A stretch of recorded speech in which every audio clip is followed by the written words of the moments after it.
roll basis. And I actually plotted, believe it or not, I like data, which you probably are surprised, but I took all of the states and all the swing states and said, okay, you know, swing states that are considered swing, well, the reason they're considered swing is because they all, for the most part, have, except for one, but they all have a major state.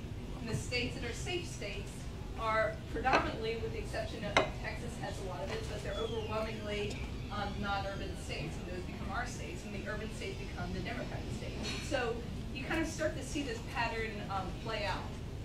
I'm going to share with you one more data point, and the reason I'm sharing with you is because it's top of mind of Chairman Priebus, and that is, I don't know if you've read a book by Whit Ayers, it just came out, it's called 2016 and something, so 2016 and something, but I don't remember what that something was, but I remember it was 2016. Encourage you to get the book. So Chairman Priebus quoted these two statistics, which are very concerning. So given the changing of the demographics, in order for us to win in 2016, we need to do one of two things.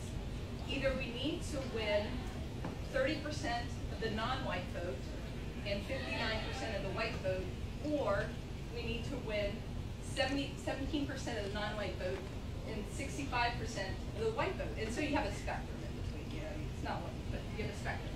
But put that into context. Mitt Romney won 59% of the white vote and 17% of the non-white vote. And then the highest we've been able, George W. Bush won 26% of the non-white vote, which was a high for us, and only 58% of the white vote. So, you know, these are numbers that we have yet to achieve as a party.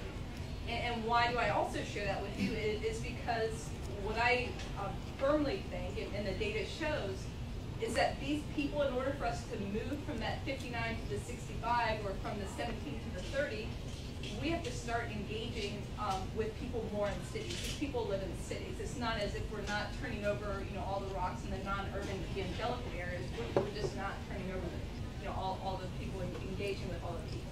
So that's kind of the big picture problem, and now everybody's probably depressed. So I encourage you to have another beer. So what I wanted to do is share with you a little bit of what we can do about it and where I see the bright spots.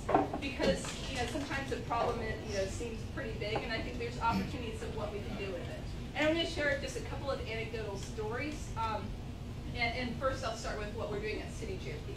And the first of which is we're really talking about the issue, the problem.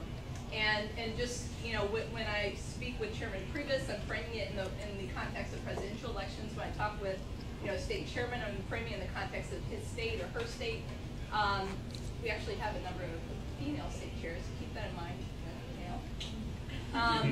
So it's trying to frame it in the context. So first of all, we're bringing awareness to the issue of our lack of infrastructure in the cities and wanting to do something about it.